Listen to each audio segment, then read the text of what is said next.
नमस्कार दोस्तों, omni Saint channel में आपका स्वागत है। और आज आप इस वीडियो में ओमनी सेंट इंग्लिश के 462वें दिन की क्लास को देख रहे हैं। तो दोस्तों, इस वीडियो में प्रीपोजिशन का ये तीसरा क्लास है। और प्रीपोजिशन दोस्तों बहुत ही महत्वपूर्ण है, क्योंकि ये जो है आपके बोलने लिखने में बहुत ही अहम रोल अदा करता है। तो ये प्रीपोजिशन जो है आप जो बहुत इम्पॉर्टेंट है और हमेशा कहीं ना कहीं आपके सामने आता रहेगा। तो कुछ यूजेस जो है कि बहुत ही सही होगा सीखना आपके लिए, तो इसी पे चर्चा होगी। और दोस्तों देखिए, पहले 2 वीडियो है उसका भी लिंक आपको इस वीडियो के लास्ट में मिल जाएगा, तो दूसरा वीडियो जरूर देखें। और सबसे पहले बात जरूरी है जो कि ये है कि अगर आप नए हैं, पहली बार वीडियो को देख रहे हैं, तो चैनल को जो है सब्सक्राइब कीजिए, घंटी को दबाइएगा आने वाली वीडियो के लिए कि वीडियो कब कब आता है। आप वीडियो देखिए, देखते हैं, थोड़ा सा पसंद आता है, इन्फॉर्मेटिव है, कहीं ना कहीं थोड़ा सा आपको फ़ायदा हो रहा है तो लाइक कीजिए, और ज़्यादा आपको लग रहा है तो दूसरे को भी बताना चाहिए तो ज़रूर शेयर कीजिएगा। देखिए, अगर आप अभी तक पढ़ने में आपको दिक्कत हो रही है, बोलने से रिलेटेड दिक्कत, या करेक्ट नहीं लिख पा रहे हैं, शुद्ध नहीं लिख पा रहे हैं, तो बस इतना करना है कि ओमनी सेंट इंग्लिश यूट्यूब को सर्च में टाइप करना है, या यूट्यूब के माइक पे बोलिए, सारे वीडियो के लिंक मिल जाएंगे दोस्तों। और मान लीजिए ये 462 नहीं, कहें तो 570 प्लस वीडियो जो है आपको मिलेगा, लिंक मिल जाएगा। जी हाँ दोस्तों, 570 प्लस वीडियो सिर्फ ओमनी सेंट इंग्लिश के तहत। इसके अलावा भी बहुत सारे वीडियोज़ हैं। तो खैर दोस्तों, बात करते हैं राइटिंग और स्पोकन के, यानी कि स्पोकन यानी कि जो कम्युनिकेशन है, ये देखिए दोनों कम्युनिकेशन है, चाहे लिख कर करें या बोल कर।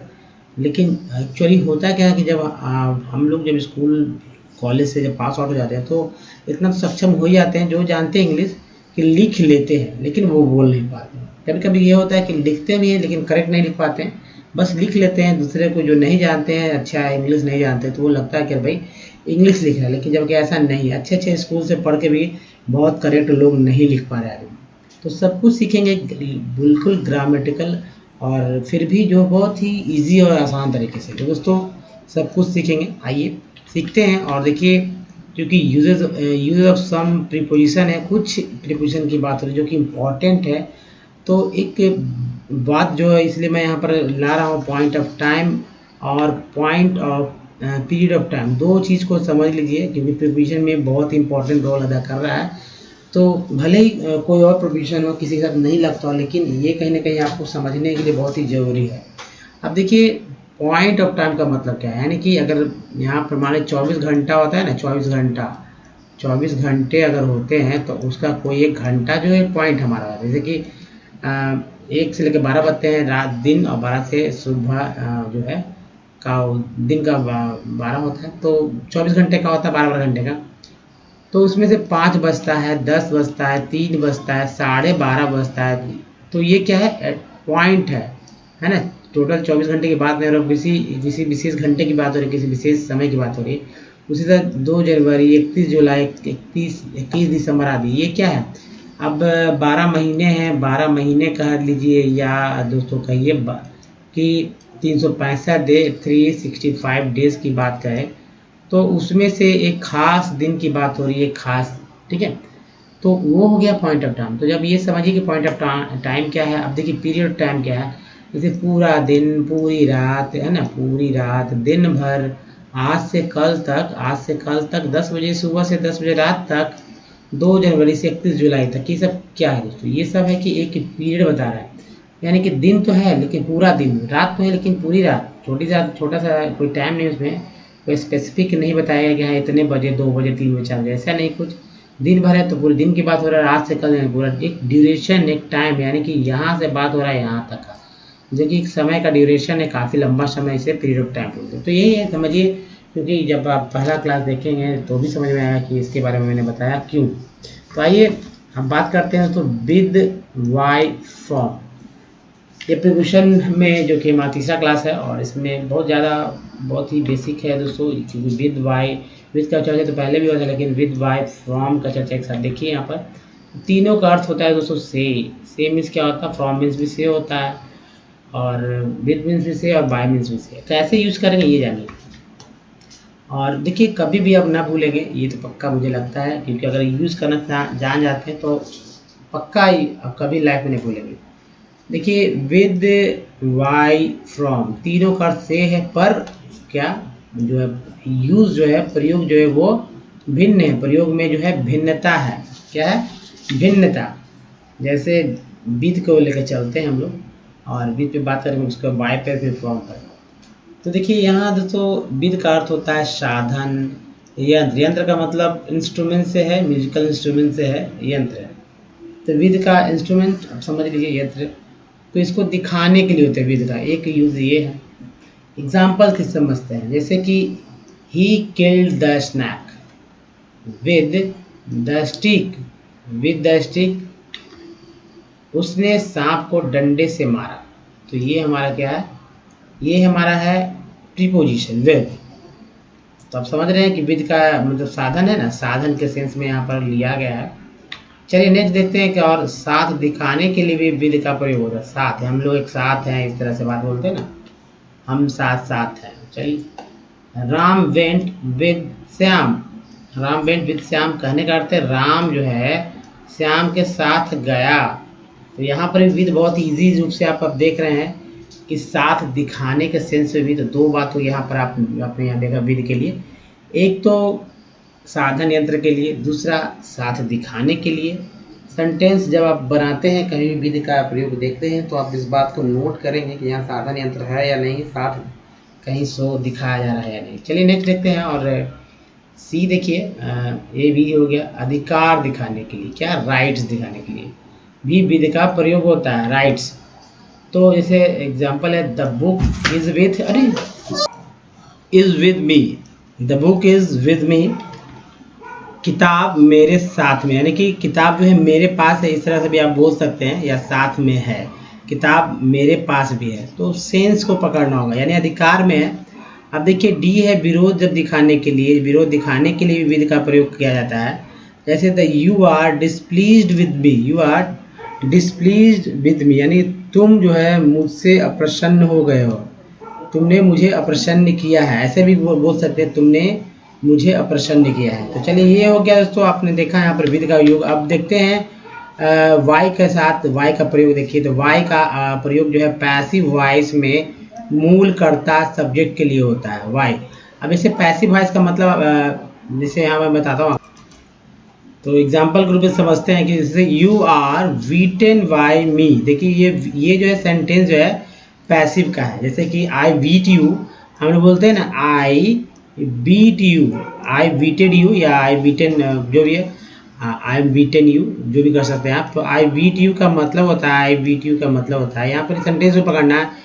आप यू की जगह कुछ भी वाले ही बीट मी भी कर सकते हैं, ही बीट्स मी भी कर सकते हैं। तो ये बीट जो है, ये देखिए ये सब्जेक्ट है, और उसके बाद जो है वर्ब है, उसके बाद जो है ऑब्जेक्ट आ गया।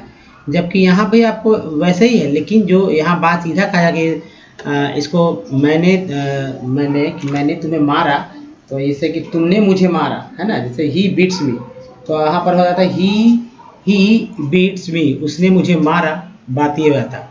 तो बात घुमा के जब कहा था तो पैसिव हो जाता है। तो पैसिव के सेंटेंस को देखना है तो हमारे आगे आने वाले वीडियोस में जरूर आप बने रहिएगा, तो जरूर मिलेगा कि भाई कैसे जो है एक्टिव से पैसिव होता है। तो ये सेंटेंस जो हमारा एक्टिव का सेंटेंस है, जो कि जनरली जो सेंटेंस टेंस के जो जितने भी वाक्य बनते हैं वो एक्टिव से रिलेटेड रहते हैं, एक्टिव सेंटेंस। तो ये एक्टिव वॉइस भी जिसे बोलते हैं। तो एक्टिव सीधा होता है, जस्ट उसके उल्टा हो जाता है पैसिव, जिसमें वाई लगा रहता है। तो वाई के साथ प्रयोग मूल सब्जेक्ट के साथ होता है। अब देखिए तुम मुझसे पीटे गए, हिंदी है। अब देखिए वाई जो है निकटता दिखाने के लिए भी इसका प्रयोग किया जाता है। जैसे there is a pond by the road, there is a pond by the road, सड़क के समीप तालाब है, सड़क के समीप जो है तालाब है। तो ऐसा निकटता दिखाने के लिए किया गया। एक और देखते हैं सीट बाय मी, सीट बाय मी, मेरे पास बैठो। जी हाँ दोस्तों, मेरे पास बैठो। अब बात करते हैं एक और, देखिए फ्रॉम, जो कि बाई के फ्रॉम था, यानी जुदाई, सेपरेशन बतलाता है। फ्रॉम जो है सेपरेशन बताता है, अर्थ तो आप जानते हैं इससे ही होता है। जैसे एग्जांपल समझिए leaves tail from the trees, तो यहाँ पर टेल नहीं फेल लिखेंगे, ठीक है, ये फेल हो जाएगा। लीव्स फेल फ्रॉम ट्रीज, पेड़ों से पत्तियां गिरी, पेड़ों से पत्तियां जो है गिरी। तो ये दोस्तों फ्रॉम मीन्स जुदाई का अर्थ। अब देखिए नेक्स्ट देखते हैं हमारा विसाइड्स और एक्सेप्ट। विसाइड्स एक्सेप्ट्स, ठीक है। इसके ऊपर देखते हैं तो बिसाइड्स और एक्सेप्ट्स जो है, इसमें बिसाइड जो है जोड़ता है और एक्सेप्ट जो है अलग करता है। बिसाइड्स में क्या होना, जोड़ना, और एक्सेप्ट्स का मतलब जो अर्थ यहाँ आएगा जब किसी वाक्य में तो अलग करने के सेंस में। एग्जाम्पल के रूप में समझते हैं, जैसे ऑल बॉयज, देखिए बिसाइड्स ये all boys besides Ram went away, यानी कि सभी लड़कों के साथ राम भी गया। क्या है, जोड़ा गया ना, वाक्य जो है दो कथन को जोड़ा गया। अब देखिए यहाँ पर, देखिए यहाँ पर जो है all boys except Ram went away, यहाँ पर जो है बताया गया सभी लड़के गए परंतु राम नहीं गया। तो यहाँ पर क्या हुआ, अलग किया गया, ठीक है। तो दोस्तों ये बिसाइड एक्सेप्ट था। इस आप देखिए ओवर, जी हाँ दोस्तों, ओवर भी प्रीपोजिशन होता है। तो ओवर एंड एबव का जो जो प्रीपोजिशन है वो भी, इसका अर्थ भी वही होता है जो कि बिसाइड्स का होता है, यानी कि जोड़ने का काम। चलिए आगे बढ़ते हैं। ये है ऑफ, और ऑफ जो है जुदाई, सेपरेशन बतलाता है। ये भी इसको एग्जाम्पल के थ्रू समझने का प्रयास करते हैं। एग्जाम्पल है the wind blue the cap of his head, the wind blue the cap of his head, हवा उसके सिर पर की टोपी उड़ा ले गया।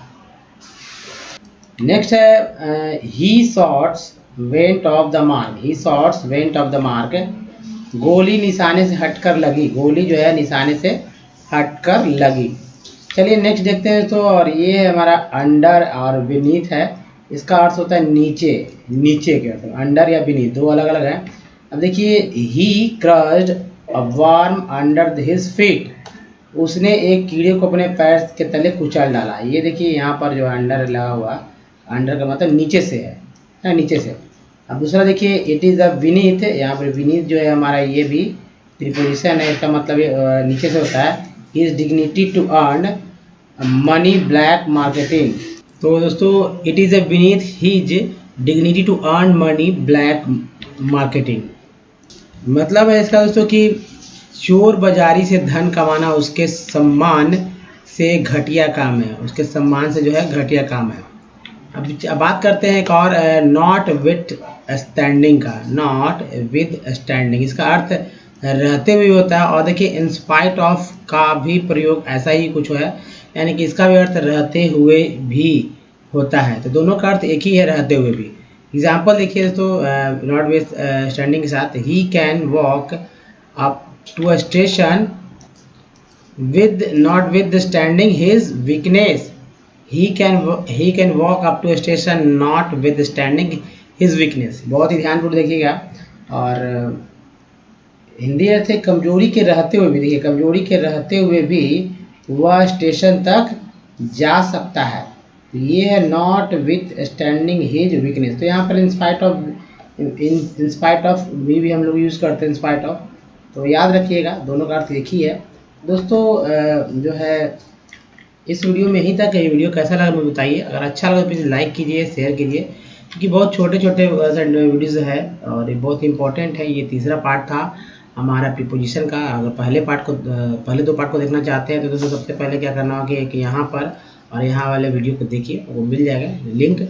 और नए हैं दोस्तों चैनल को सब्सक्राइब कीजिए घंटी को दबाए आने वाले वीडियो के लिए। और चैनल को सब्सक्राइब करने का दूसरा तरीका है, यहाँ से भी टच कीजिए, या हमारे प्लेलिस्ट पे जाना चाहते हैं तो यहाँ से जाइए दोस्तों। अगर पढ़ने से रिलेटेड दिक्कत है, बोलने से, या जो है आप शुद्ध नहीं लिख पा रहे तो यहाँ पे जरूर क्लिक कीजिए। दोस्तों धन्यवाद, थैंक्स फॉर वॉचिंग, मिलते हैं ध्यान। धन्यवाद दोस्तों, थैंक्स अगेन।